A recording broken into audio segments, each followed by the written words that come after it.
ici, sur l'ancienne place aux Herbes, que se tenait le marché de Narbonne avant les années 1900. Devenu trop exigu, il fut décidé de construire les halles. Écoutez cette belle histoire. Voici pour 100 francs du thym, de la garrigue, un peu de safran et 1 kilo de figues, voulez-vous pas vrai? Un beau plateau de pêche ou bien d'abricots.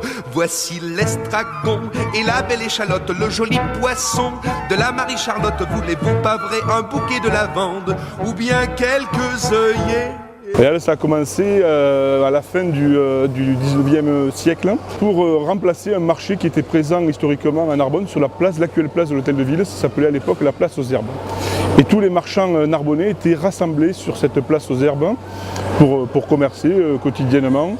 Mais le nombre de commerçants et les premiers modes de circulation avec les charrettes et les premiers véhicules motorisés ont rendu un petit peu dangereux cette installation. Et donc il a été décidé de construire des halles à Narbonne. Alors ça a duré à peu près une trentaine d'années, depuis 1870 jusqu'à l'ouverture le 1er janvier 1901, avec des débats, avec des appels de concours d'architectes, pour construire des halles sur le modèle Baltard, tel que nous le connaissons aujourd'hui. Alors le modèle Baltard, c'est une charpente métallique, un bâti en dur à la base.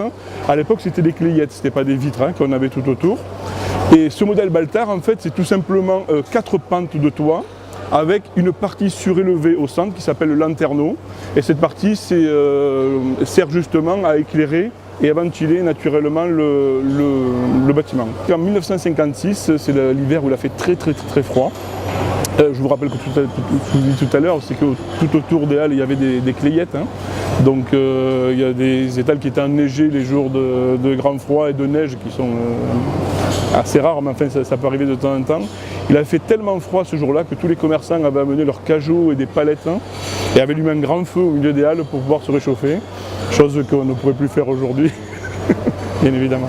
Quelques jours avant l'ouverture, il y a une grande manifestation qui s'est déroulée aux halles, une grande fête de la charité, donc une grande kermesse avec corso de fleurs, avec concerts, fanfares et autres animations, et notamment l'élection d'une muse, donc la muse narbonnaise, Marguerite Ginouliac à l'époque, qui était une jeune fille qui a été élue un peu sur le même principe des Miss qu'on a aujourd'hui. Simplement, elle n'a pas été élue sur ses qualités physiques, mais sur ses vertus. Les Narbonnais sont très attachés aux halles de Narbonne.